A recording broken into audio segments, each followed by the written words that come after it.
Welcome back. Let's discuss the first question. It says external interrupt may not arise because of option A is saying illegal or erroneous use of an instruction, a timing device, external sources, and last option IO devices. तो external interrupt ये एक computer system interrupt होता है which happens as a result of outside interference. नाम से ही पता चल रहा है एक्सटर्नल इंटरप्ट, इसका मतलब क्या होगा कि सम आउटसाइड इंटरफेरेंस की वजह से जो इंटरप्ट अकर कर रहा है that must be your external interrupt. अब ये एक्सटर्नल या आउटसाइड इंटरफेरेंस कहाँ से आ सकते हैं? ये यूज़र से आ सकते हैं या कुछ पेरिफेरल डिवाइसेस से आ सकते हैं, और it may come from other hardware devices और through a network as well. So ये जो आपके एक्सटर्नल इंटरप्ट्स होते हैं these are different from the internal interrupts. These are different from the internal interrupts जो कि ऑटोमेटिकली मशीन में occur करती हैं as the machine reads through program instructions. ठीक है, तो जैसे जैसे मशीन प्रोग्राम इंस्ट्रक्शन को रीड करती जाती है तो हो सकता है बीच में उसको कुछ इंटरनल इंटरप्ट्स मिलते जाएं. तो ये internal to the machine interrupts होते हैं, but external interrupt these occur due to some outside interference. So number one thing is external interrupt is completely different from internal interrupt. So external interrupt का instruction से कोई भी लेना देना नहीं होता या प्रोग्राम की इंस्ट्रक्शन से कोई भी लेना देना नहीं होता है. तो इनमें से जो ऑप्शन ए है वो क्या कह रहा है, इंस्ट्रक्शन में कुछ इलीगल फॉर्मेट या उसका एरोनियस यूज़ एक्सटर्नल इंटरप्ट देता है, जो कि बिल्कुल गलत है. बिकॉज एक्सटर्नल इंटरप्ट कभी भी प्रोग्राम या मशीन या फिर इंस्ट्रक्शन से रिलेटेड नहीं होती. It is not related to the internal components of a machine. So option A is the correct answer. External interrupt will never occur due to instruction or its illegal usage. The next question is asking about swap space. So ये हमसे पूछ रहा है कि swap space कहाँ present होता है, क्या रैम में प्रेजेंट होता है, रोम में, डिस्क में, या ऑन चिप कैश में. तो सबसे पहले हम लोग डिस्कस कर लेते हैं कि स्वैप स्पेस होता क्या है. स्वैप स्पेस एक ऐसा एरिया होता है जो कि टेम्पररी बेसिस का डेटा या टेम्पररीली होल्ड करता है डेटा को या प्रोसेस मेमोरी इमेज को. ठीक है, सो स्वैप स्पेस एक ऐसी मेमोरी है जो कि टेम्परेरीली होल्ड करती है प्रोसेस मेमोरी की इमेज को.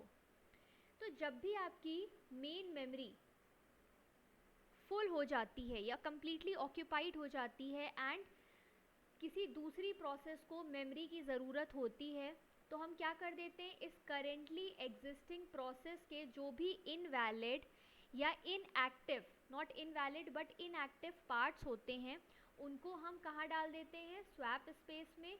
और ये जो प्रोसेस होती है, सपोज P1 प्रोसेस इसमें ऑलरेडी अकर कर रही थी और P2 को अभी मेन मेमोरी चाहिए थी ऑन एन अर्जेंट बेसिस, तो यहाँ पे क्या यूज़ किया जाएगा, स्वैप स्पेस का यूज़ किया जाएगा जिसमें क्या किया जाता है, P1 जो कि ऑलरेडी एग्जिस्टिंग प्रोसेस है इन द मेन मेमोरी, उसके जो भी इनएक्टिव पार्ट्स होते हैं उनको हम उठा के टेम्परेरी एरिया या फिर हम उसको स्वैप स्पेस कह सकते हैं उसमें इसको प्लेस कर देते हैं, और जो भी जगह हमें खाली मिलती है उसको हम P2 के एग्जीक्यूशन के लिए यूज़ कर सकते हैं.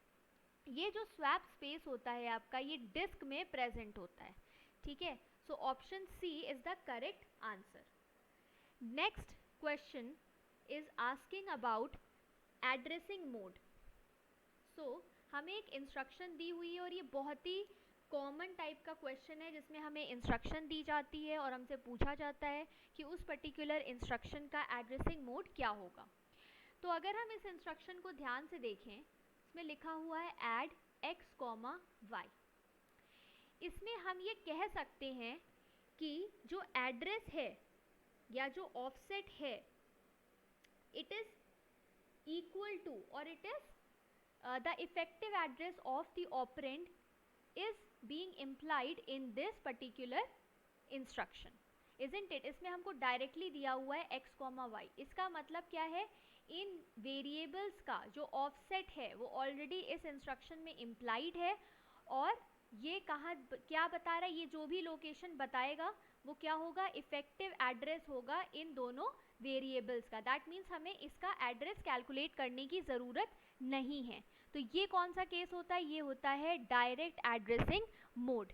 ठीक है, तो कहने का मतलब ये है कि अगर हमारे पास एक इंस्ट्रक्शन दिया गया है, पहला पार्ट हमारे पास क्या होता है, ऑपकोड होता है, जो कि इस क्वेश्चन में क्या लिखा है, ऐड, और दूसरा पार्ट क्या होता है, ऑपरेंड, या हम इसको कह सकते हैं ऑपरेंड का एड्रेस। तो इफ द एड्रेस और the offset of the variable is already indicating the effective address of the variable, then such an addressing mode is known as direct addressing mode. So the correct option is answer A. Let's discuss the next question.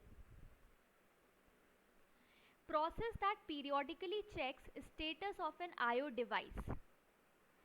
तो कौन सी वो process होती है जो कि IO device के status को periodically या रेगुलर इंटरवल ऑफ टाइम पे चेक करती है? क्या वो कोल्ड स्वैपिंग होती है, या वो आईओ इंस्ट्रक्शंस हैं, क्या वो पोलिंग है, या वो डीलिंग है? कौन सा ऑप्शन सही है? तो इसका सही ऑप्शन है पोलिंग। पोलिंग क्या मतलब होता है पोलिंग का?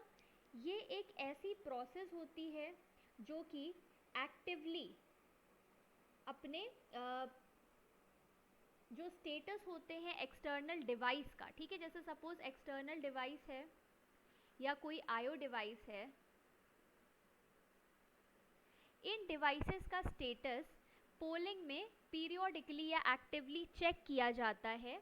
और ये जो एक्टिविटी होती है, ये चेकिंग जो प्रोसेस है, इसको हम क्या कहते हैं, synchronous activity, because it is done in a synchronous manner. Okay, so it is a synchronous activity which is actively performed in polling. ये actively check करती है अपने devices का status. Okay, और ये जो है polling, it is most often used in terms of input output devices. तो इसको हम polling की जगह polled IO भी कह सकते हैं, या software driven IO भी कह सकते हैं। तो काफ़ी बार हमें क्वेश्चन में सॉफ्टवेयर ड्रिवन आईओ ऐसे करके टर्म्स दिए जाते हैं, तो उसका मतलब क्या है, it is nothing but polling और पोल्ड आईओ। ओके, अब हम समझते हैं कि इसमें एक ऑप्शन दिया गया है कोल्ड स्वैपिंग। इसका क्या मतलब है? सो कोल्ड स्वैप एक ऐसा टर्म है जो कि यूज़ किया जाता है to describe the process of installation, connection और कनेक्टिंग और डिसकनेक्टिंग अ हार्डवेयर डिवाइस। ठीक है, और ऐसा करते वक्त क्या रिक्वायरमेंट होनी चाहिए? रिक्वायरमेंट ये होनी चाहिए कि computer must be turned of during the process of installation और कनेक्टिविटी और एस्टैब्लिशिंग कनेक्टिविटी और डिसकनेक्टिंग। ठीक है, सो कोल्ड स्वैपिंग एक ऐसी प्रोसेस होती है जिसमें different processes like installation, connection, disconnection, ऐसी प्रोसेस परफॉर्म की जाती हैं, और इसकी रिक्वायरमेंट ये होती है कि जो भी कंप्यूटर है जिस पे ये प्रोसेस परफॉर्म हो रही है, इंस्टॉलेशन के वक्त वो कंप्यूटर आपका टर्न ऑफ मोड में होना चाहिए। ठीक है, नेक्स्ट क्वेश्चन बहुत ही सिंपल है, और ये जो आपका क्वेश्चन है ये वाला, ये साइंटिस्ट बी एग्ज़ाम में पूछा जा चुका है 2016 में। 2016 के साइंटिस्ट बी, एनाइलिट के साइंटिस्ट भी एग्जाम में पूछा जा चुका है। नेक्स्ट क्वेश्चन हमसे पूछ रहा है कि सीपीयू कंसिस्ट ऑफ, बहुत ही सिंपल क्वेश्चन है। और सीपीयू आप सबको पता है क्या कंसिस्ट करता है, it consist of arithmetic logic unit और ALU, control unit and register. So the correct option is option number 4। Let's discuss the next question, जो कि RAID redundant array of independent disk के बारे में पूछ रहा है।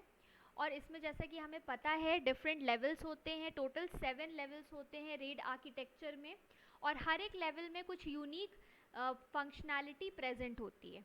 ठीक है, जैसे कि अगर हम रेड लेवल 0 की बात करें तो this is used for stripping, block striping.